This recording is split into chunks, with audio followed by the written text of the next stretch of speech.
Nací en 1989. Soy parte de una generación que vivió toda su vida en democracia. Los violentos años 70 no llegaron a mí más que como un ejercicio de memoria histórica que se convirtió en política estatal justo cuando entré en el colegio secundario.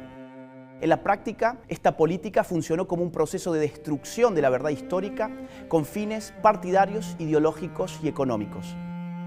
Lejos de conocer lo que verdaderamente ocurrió en la década del 70, los alumnos del siglo XXI fuimos adoctrinados en un relato historietístico, maniqueo y reduccionista. Si la teoría de los dos demonios ya era en sí misma reduccionista, dado que le salvaba el pellejo a la casta política, responsable primero de impulsar el terrorismo y después de promover la represión ilegal, la primera década del siglo XXI conoció la teoría del demonio único. La teoría del demonio único dice más o menos así: el horror de la década del 70 empieza un 24 de marzo de 1976, día en que las Fuerzas Armadas encabezan un golpe de Estado poniendo en marcha un plan de aniquilamiento de jóvenes idealistas que luchaban por un mundo mejor, dejando como saldo 30.000 desaparecidos. Esta era toda la historia que nos contaban en el colegio, pero a mí algo no me cerraba. Me parecía que al relato le faltaban partes. Me parecía que la historia que me estaban vendiendo estaba sesgada e incompleta. Por eso, a mis 15 años, decidí empezar a investigar por mi propia cuenta. Accedí a numerosa bibliografía, recorrí hemerotecas y me entrevisté con protagonistas de la época, y así pude conocer mejor nuestro pasado. Mientras hacía esto, era notorio en el colegio que a la mayoría de mis profesores no les agradaba que un simple alumno pusiera en crisis la teoría del demonio único que ellos tanto se esforzaban por instalar.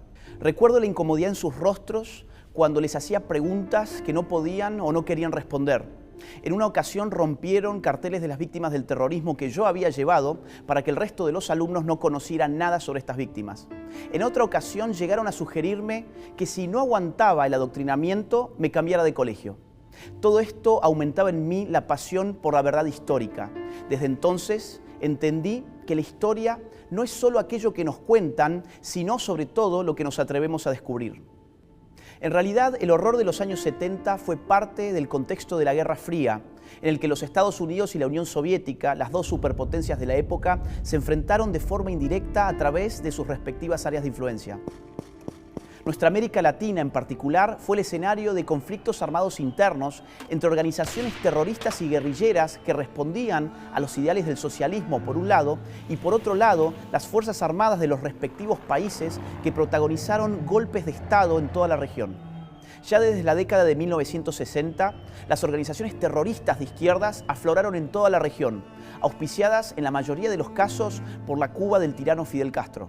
Así, en Chile operó el MIR, en Uruguay los Tupamaros, en Bolivia el ELN, en Paraguay el Movimiento 14 de Mayo, en Colombia las FARC, el ELN y el M-19, en Brasil la Acción Libertadora Nacional, en Venezuela las Fuerzas Armadas de Liberación Nacional, en Guatemala las Fuerzas Armadas Rebeldes y el Ejército Guerrillero de los Pobres, en El Salvador las Fuerzas Populares de Liberación y el Frente Farabundo Martí, en Nicaragua el Frente Sandinista, en Costa Rica el Movimiento Revolucionario del Pueblo, en Perú poco más tarde Sendero Luminoso y así sucesivamente.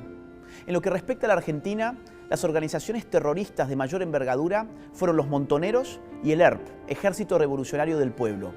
Ambas fueron creadas varios años antes de 1976 y llevaron adelante los más horrendos crímenes y actos de terrorismo. En la sentencia del juicio de las juntas militares de 1985, se computó que las organizaciones terroristas cometieron entre 1969 y 1979 un total de 5.215 atentados explosivos, 1.052 atentados incendiarios, 1.748 secuestros, 1.501 asesinatos, 45 copamientos de unidades militares y policiales, 2.402 robos de armamentos, entre otros miles de atentados de naturaleza guerrillera y terrorista. En este contexto, en la misma sentencia se calculó que las organizaciones terroristas, en su momento de máximo apogeo, sumaban alrededor de 25.000 integrantes, de los cuales 15.000 eran combatientes. Más aún, dicho fallo judicial sostuvo que las organizaciones terroristas cito, multiplicaron su accionar y produjeron, en el lapso posterior a la instauración del gobierno constitucional de 1973, la mayor parte de los hechos delictivos registrados estadísticamente para todo el periodo analizado.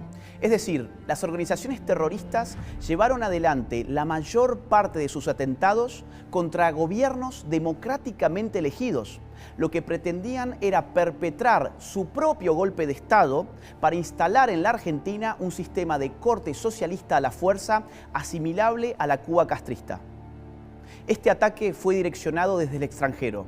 El apoyo cubano a los terroristas no fue solo ideológico, sino también logístico, económico y militar. Tanto Montoneros como el ERP enviaron cuadros a La Habana para recibir entrenamiento en tácticas de combate, sabotaje y guerra de guerrillas.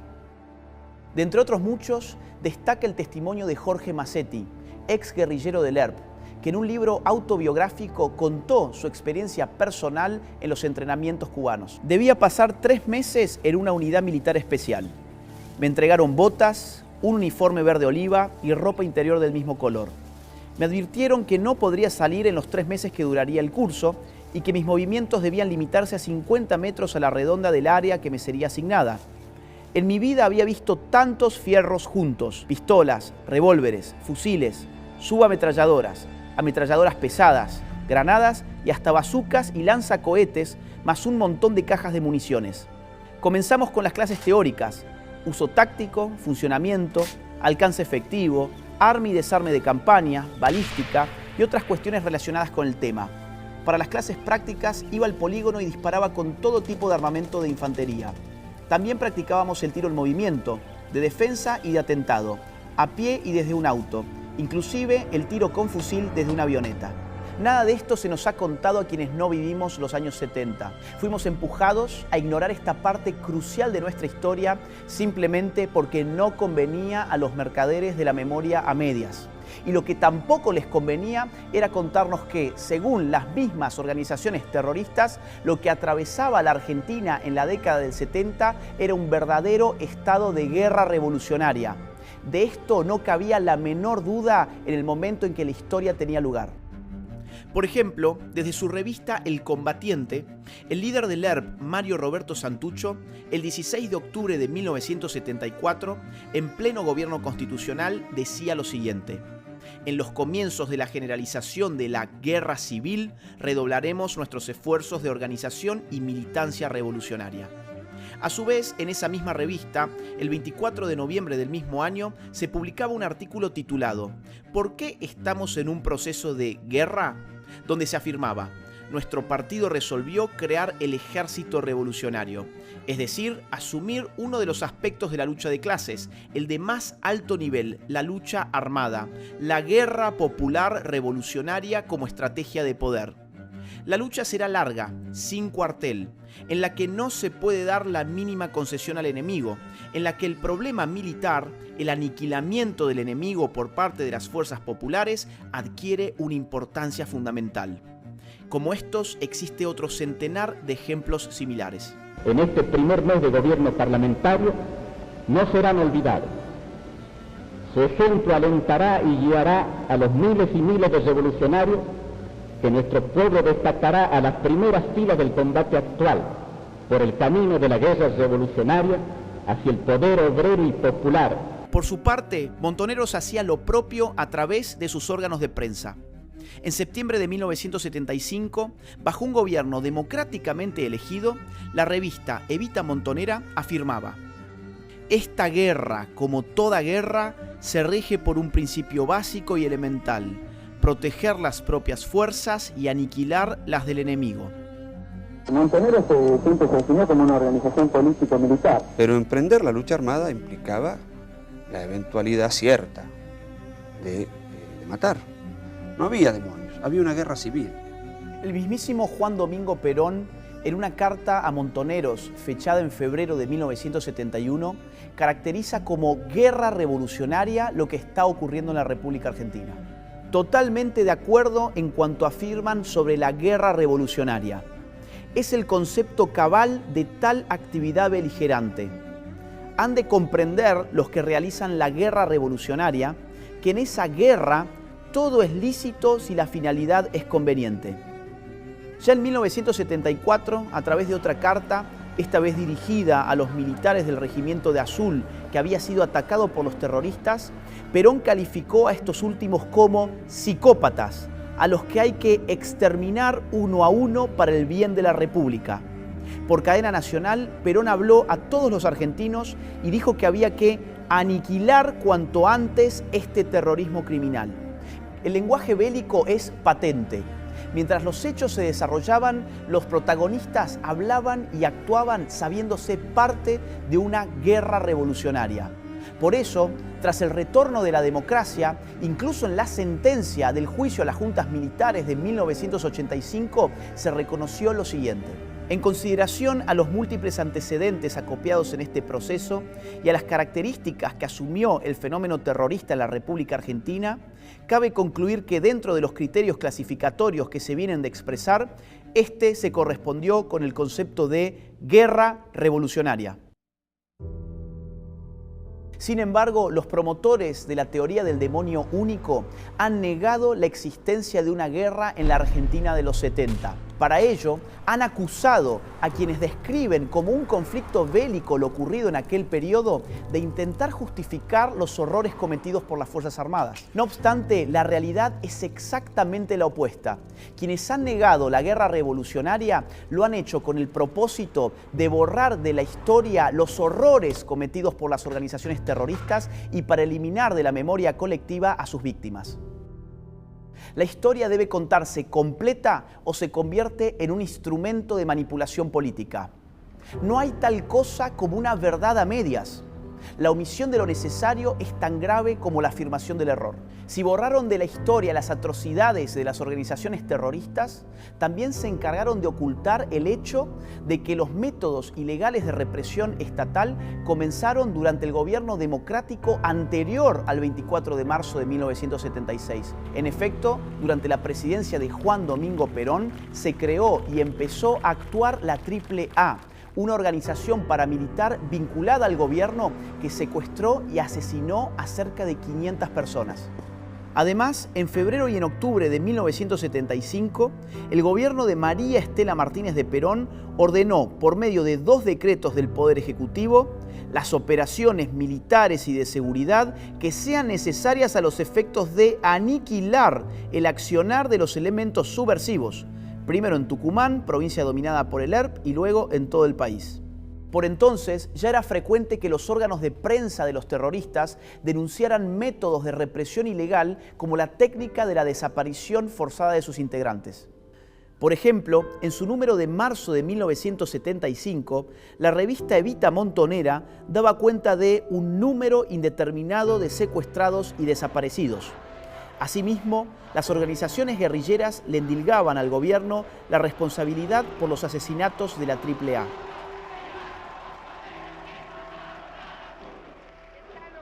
Hay que recordar que la CONADEP, la Comisión Nacional creada tras el retorno de la democracia para investigar la represión ilegal del Estado, contabilizó en su libro Nunca Más varios cientos de desaparecidos en los meses previos al 24 de marzo de 1976. Esto llevó a sus autores a concluir que la técnica de la desaparición forzada de personas se diseñó y se implementó con anterioridad a esa fecha y que tras el golpe de Estado su implementación se intensificó. Según el anexo más actualizado del Nunca Más, hubo 1.169 desaparecidos entre 1969 y el 24 de marzo de 1976. ¿Por qué borraron de la memoria esos desaparecidos? ¿Tenían acaso menos valor por haber desaparecido antes del 24 de marzo de 1976? Más aún, ¿de quién son responsabilidad esos desaparecidos? ¿A quienes quisieron proteger? Aquellos que nos dijeron que el drama de los 70 había empezado un 24 de marzo de 1976 y que no debíamos mirar hacia atrás de esa fecha. Tras el golpe de Estado del 24 de marzo de 1976, la horrorosa represión ilegal continuó y se intensificó. Las ejecuciones, las torturas, las desapariciones fueron parte de la metodología empleada. Por intereses políticos, ideológicos y económicos, los partidarios de la teoría del demonio único decidieron no ajustarse a los números que surgían de las investigaciones realizadas desde la vuelta de la democracia, sino que se empecinaron con instalar la consigna de los 30.000 desaparecidos. ¿Pero cuál fue el origen de esta consigna?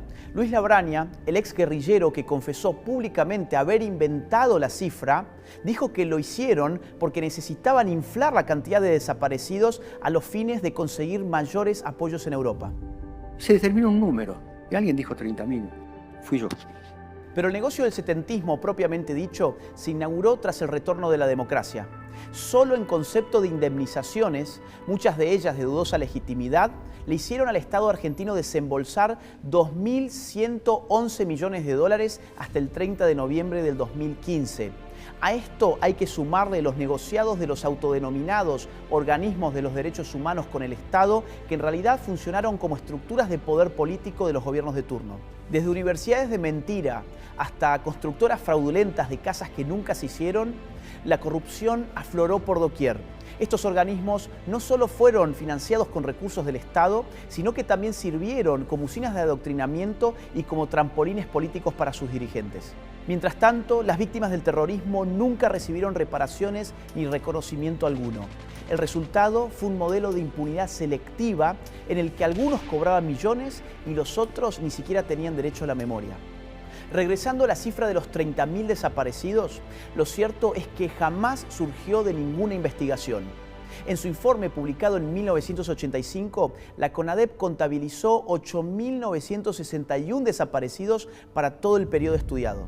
A su vez, el último relevamiento de la Secretaría de Derechos Humanos, realizado en el año 2015 en el marco del Registro Único de Víctimas del Terrorismo de Estado, arribó a un total de 6.348 desaparecidos y 952 ejecutados a la luz pública. Sumados, dan 7.300 casos entre desaparecidos y ejecutados.